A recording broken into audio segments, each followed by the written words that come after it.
Alright, what's going on today?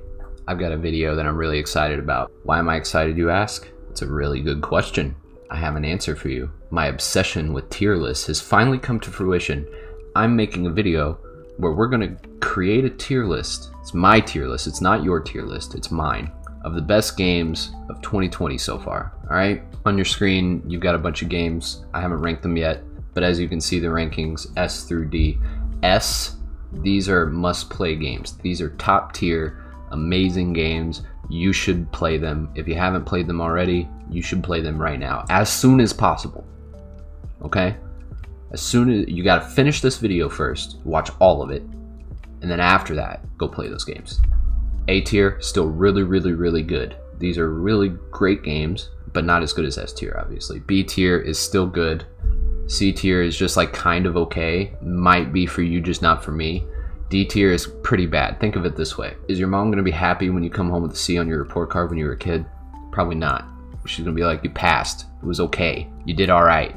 Do better next time. Anyway, let's get into it. That was weird. But I'm gonna start off with my first game. That's Final Fantasy VII Remake. So excited about this one. Let me tell you about Final Fantasy VII Remake. My expectations were so low for this game. They announced Final Fantasy VII Remake so many years ago. I mean, it's been literally ages since this game was revealed. One eternity later. And then it just kind of sat in limbo forever. And it was not really talked about at all until Square Enix finally revealed some gameplay and some new trailers and stuff and got everybody excited. It looked, in terms of graphics, amazing. My expectations were raised just slightly, but still lowered, and lowered even more when they said that there's going to be like 3 iterations of this, that it's not going to be one game, it's going to be split across multiple games. And I was like, oh god, what have we done? What are we getting into? Oh my god. But I played it, and this game is amazing. This is an S tier game. It's an absolute must play. Now, great nostalgia for Final Fantasy VII, and just the Final Fantasy series in general. But this one holds a special place for me. In terms of nostalgia, this was like the first real JRPG I ever finished. Okay? I played this a lot, and I remember struggling through it. I remember trying to ask my uncle for help. I have a lot of memories with Final Fantasy VII, and I played it multiple times, and even replayed it on multiple occasions, and I love Final Fantasy VII. It's not the best Final Fantasy game in the series or whatever, but it's really good. So this remake had a lot to live up to, and it did. It lived up to it. I love the Final Fantasy VII remake. I think it's an absolute must play. This is a freaking masterpiece, and I can't wait to get the other releases to make this all one cohesive package. Alright, Final Fantasy VII Remake, this first installment is basically just the Midgar section, and they do a fantastic job with everything. They remastered the soundtrack, which really good. So yeah, play Final Fantasy VII Remake if you haven't. Nioh 2 falls into like the Souls-like genre a little bit, in that it's very difficult. The combat and the bosses are very complex. It's a challenging game with a lot of deep RPG mechanics. It's a lot of fun. The Nioh, I played the original Nioh. I've only played like 4 or 5 hours of Nioh 2.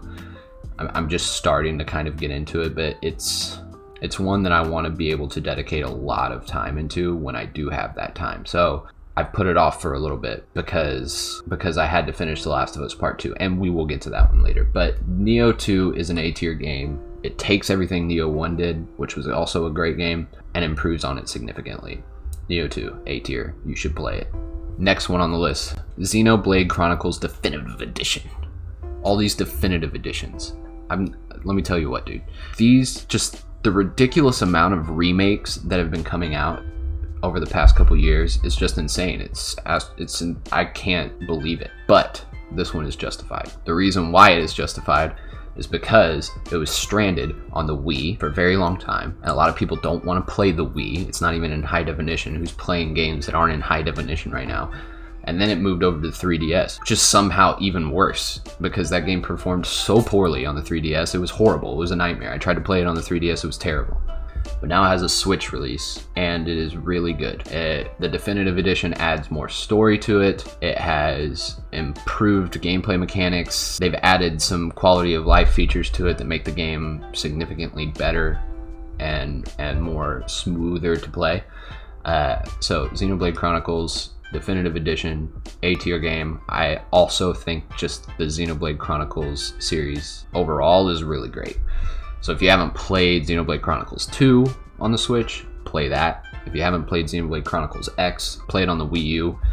Unfortunately, it's nowhere else. I would like to see that one get remade as well because I really like that game as well. Now for the first one I have not played, that's Yakuza 5. I have not played any of the Yakuza games, but I hear they're good. But it's going in the did not play, and I don't have a lot to say about it because you know what? I did not play it. Okay, moving on to Persona 5 Royal. Persona is one of my favorite gaming franchises, period, hands down. It's so good. It blends significantly different gameplay concepts and mechanics so perfectly that no other game really does it quite as well as Atlas does with the Persona series. So, Persona 5, the original game, I played, I beat it, I loved it. Persona 5 Royal, I was thinking, oh man, am I really gonna play Persona 5 again? This game takes like 120 hours to beat, and they added a bunch of new story and a couple new characters, and it's apparently gonna take significantly longer to beat. But I did it. I played Persona 5 Royal, I beat it again. This is a 10 out of 10. This is one of my favorite games of all time. Persona 5 Royal, absolute must play. If you like JRPGs at all, if you like turn-based games at all, you should be playing Persona 5. It's great. And Darksiders Genesis is the next one. This is going to be the first one that I don't put into S or A tier because I'm going to be honest with you, I'm not a huge fan of the Darksiders series at all. I think there's 3 of them now. I've at least given all 3 a shot. I played all of Darksiders 1 and just felt that it was a rehash of a bunch of different games, God of War, Zelda, etc., and just did all those things those games already did so well and did them not as good. It just wasn't as fun to play as any of the games it was trying to emulate. And I kind of hate games like that. S, A, and I'll say even B tier are reserved for games that have somewhat original ideas. Darksiders Genesis, still, it's completely different from the other Darksiders games. It's more of a dungeon crawler, but it still takes its mechanics from other games and applies them to Darksiders Genesis, and still doesn't do any of those things that it takes from other games nearly as well as the other games did. So it's a C tier game. It's also not bad. Like, it's just not a bad game. It's just not a great game. So Persona 4, another Persona game. Why is Persona 4 on here? It's a PlayStation 2 game. Trevor, what are you doing? I thought this was a tier list for 2020. What is a PlayStation 2 game being on here? Actually, it's golden. So what is a PlayStation Vita game doing on here, Trevor? You're mad. Your obsession with Persona has driven you crazy, you say. I'm happy to say that Persona 4 Golden is no longer stranded on the PlayStation Vita. In case you hadn't heard the news that has literally been everywhere on the internet lately, Persona 4 Golden is on PC now, and it's an S tier game. You know what? If I had to make a tier list of Persona games, there'd only be one column. It would just be S tier, and all of the Persona games would be in the S tier column. Because Persona is just that good. Play it. Serious. Man. Moving on. Pokemon Mystery Dungeon. Did not play it.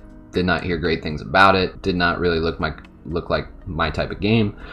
I love Pokemon, don't get me wrong. I play all the mainline Pokemon games. Even the announcement of the release of Pokemon Snap, I'm not gonna play it, dude.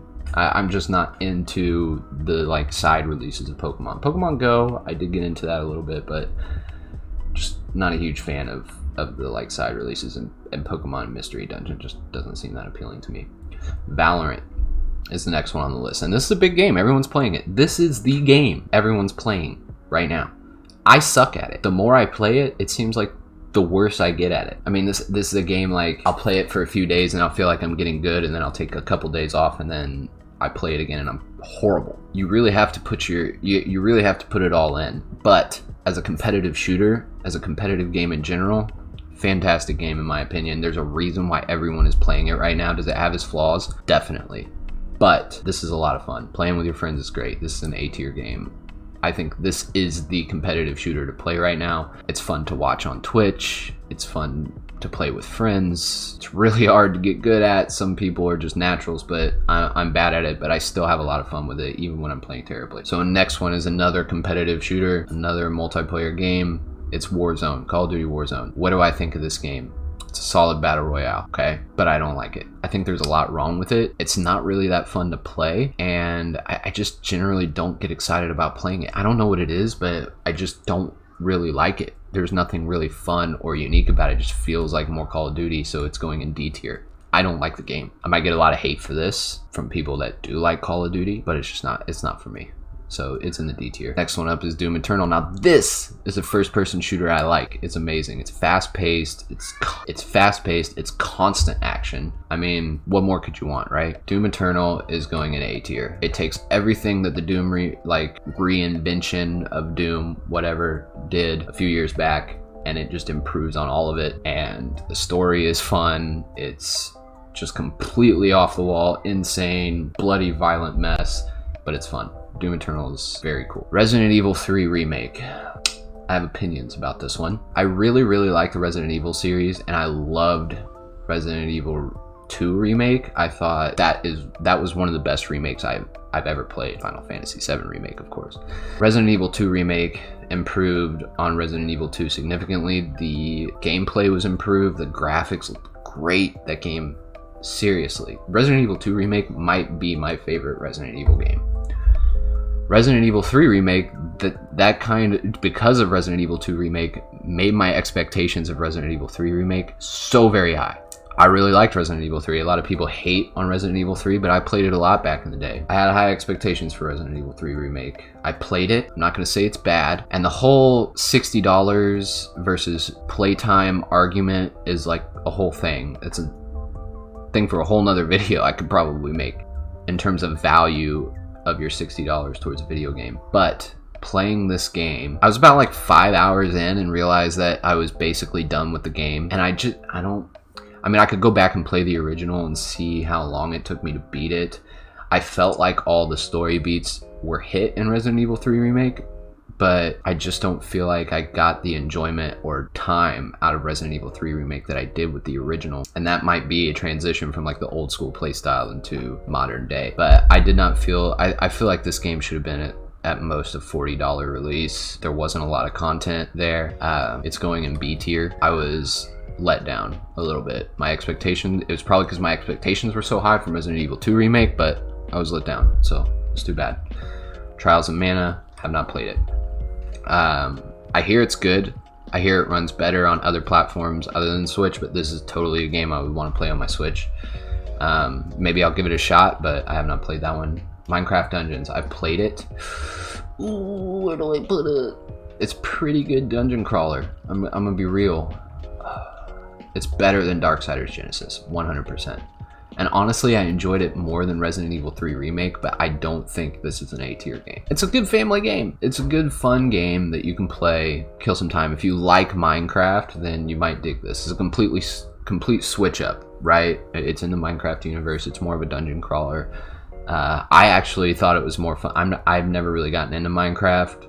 I played it a little bit back in the day, but I had more fun with this than I did with like original Minecraft.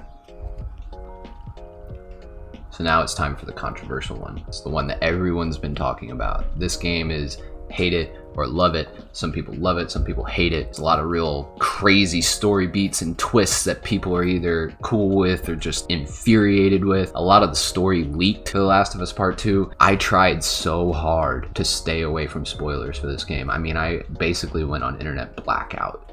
If I read a post that had Last of Us 2 in the title, I did not read it. If I saw even a slight picture of The Last of Us 2, I skipped over it. I managed to stay away from spoilers amazingly, finished the game with nothing spoiled for me. This is an S tier game. Oh man, it's so good. It moves storytelling in video games to a whole new level. I was engulfed in the story for The Last of Us Part 2. I couldn't get enough of it. The characters, the development of Ellie, the new characters they add in, even the twists. The game does a lot really, really well, and it takes storytelling to a whole new... It takes storytelling in games to a whole new level, and I absolutely love it. I think this is a really, really fun game. It's dark, it's twisted, it's violent, It's freaking crazy, but I had a lot of fun with it, and it's a game that I want to talk about to everybody that's played it. I immediately turned on the spoiler cast when I finished it. I called my brother and was like, hey, have you finished this game yet? This is a game that people will be talking about for a while, and it's a ton of fun. I mean, I don't even know if fun's the word for it. Fun? The Last of Us Part 2? No, it's intense, it's challenging, it's great. It's a great game. This is an S tier game. To me, it's a masterpiece. This is a 10 out of 10. It has some flaws, but all the good things make up for anything bad that comes with this game. This game is a must play, absolutely. Desperados 3 goes in the did not play column. I hear it's fun. It's gotten a lot of really positive reception. If you like those like tactical games, then you might dig Desperados 3. SpongeBob. Battle for Bikini Bottom Rehydrated. I love that. Rehydrated. That's funny. Anyway, this game, I played it back in the day. To be honest, I liked it because I've just always liked SpongeBob. I remember watching the very first episode of SpongeBob when they released it on Nickelodeon on like a New Year's Eve so many years ago. I love SpongeBob. I think it's great. And so anything SpongeBob I appreciate, so it might be a little bit biased, but I'm putting this in B tier. It's obviously not an amazing game, okay? But if you like SpongeBob and you have nostalgia for it, play it. I even think it's fun to watch watch people streaming, watch people playing it. It's a funny game. It's fun to play. Give it a shot. Next one on the list is Ninjala. Now this is an online video game. I think it has a story mode. It's on Switch. It's free to play. You can just download it and play it, which I think is pretty cool. The multiplayer is kind of fun, to be honest. It's a good way to pass the time. Are there better multiplayer games out there? Absolutely. Are there better multiplayer games on the Switch? 100%. But Ninjala is pretty fun. The story mode, on the other hand, just not fun. Just not really that interesting at all. So because it doesn't really do anything that great, and because I didn't really have a lot of fun with it, this is going in C tier. I do recognize and appreciate that this is an online game and it's probably going to get improvements over time, and then multiplayer is something you can have fun with your friends. So check it out if you're interested, but it's C tier. I'm just not really that interested in it. Ori and the Will of the Wisps. Ori and the Blind Forest is a fantastic, I mean, I almost wanted to call it AAA platformer. This Ori and the Blind Forest was amazing. The storytelling in a platformer, probably second to none. Probably had the best storytelling in any platformer I've ever played. I like the Ori games, and Ori of the Will of the Wisps takes it to a whole nother level, takes everything and improves upon it. The story is even better in my opinion, and the platforming, the mechanics, everything is quite a bit improved. This is an A tier game for me.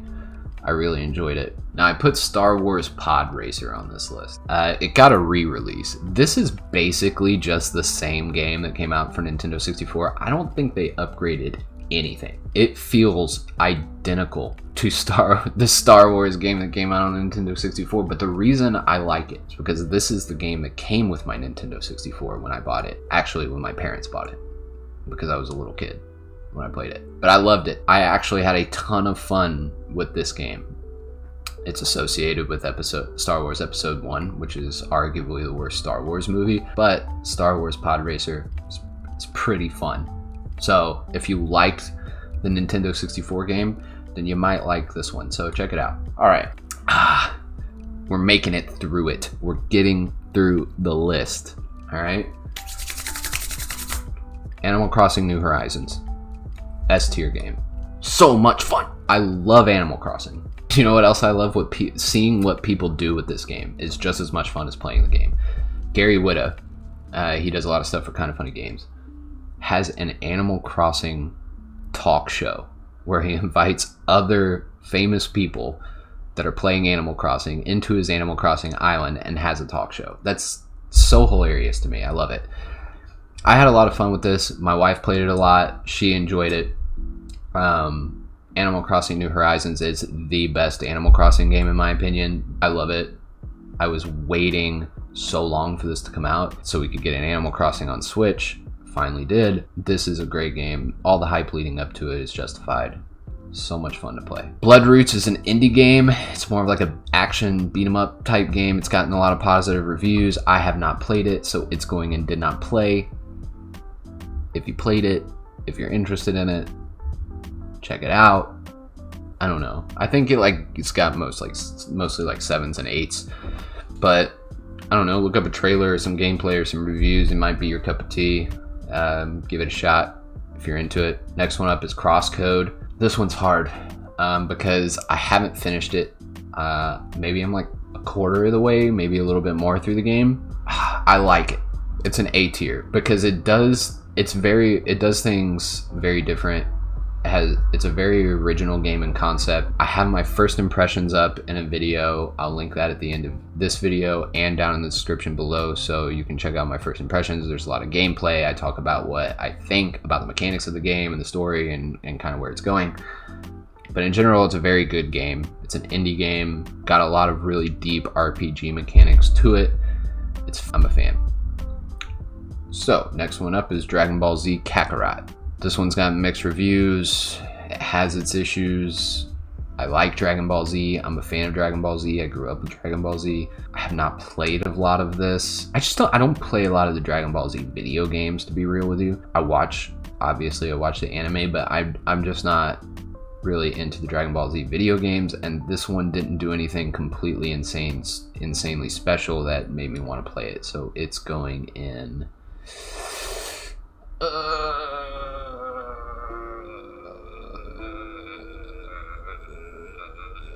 C tier. It's not a terrible game, and I didn't play all of it, but I played enough of it to know that it's not a great game either, in my opinion. So it's staying in C tier. Next one up is Gears Tactics. So Gears of War takes a dive into the tactics world, changes up the mechanics. It's not like a third-person shooter that you're used to. I liked it. I thought it was cool. You know, it's on Game Pass, so if you want to give it a shot on PC or on Xbox. Well, I guess it's not on Xbox, it's only on PC. So if you have a PC and it's Game Pass, just give it a shot. I thought it was pretty fun. So it's going in B tier. Is it great? Is it an A or S tier game? Absolutely not. It's not. But it's a decent game. It's a B tier game. Kentucky Route Zero. We're going to finish it off with a game I did not play. I've heard good things about it. These just aren't my type of games. I think the story looks to be quite interesting, so you know, if you're into those type games, check out Kentucky Route Zero.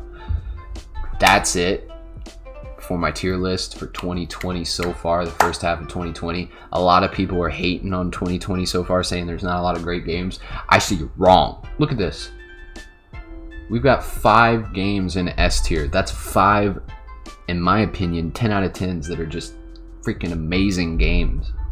All right, these are masterpieces. Okay.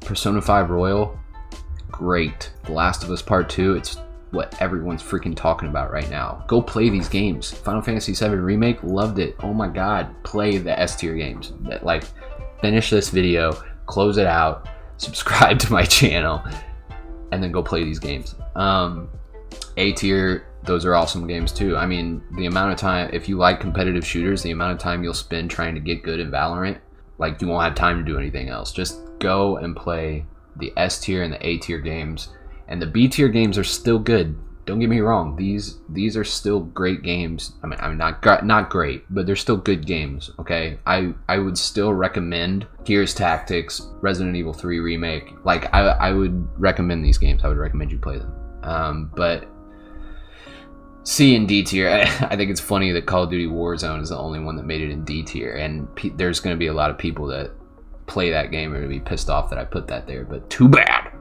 This is not your list, like I said before. This is my list, and I don't really like Call of Duty Warzone. So that's it. That's all I got. If you liked the tier list video, if you thought this was cool, if you had fun, let me know. I'll make more of them. I mean, I have so many ideas. I can make so many tier lists. I'm obsessed with them. I don't want to make too many tier lists. I want a nice variety of videos, but I will make more tier lists. If you have recommendations for tier lists I should make, put them in the comments below. Until next time, I'm out.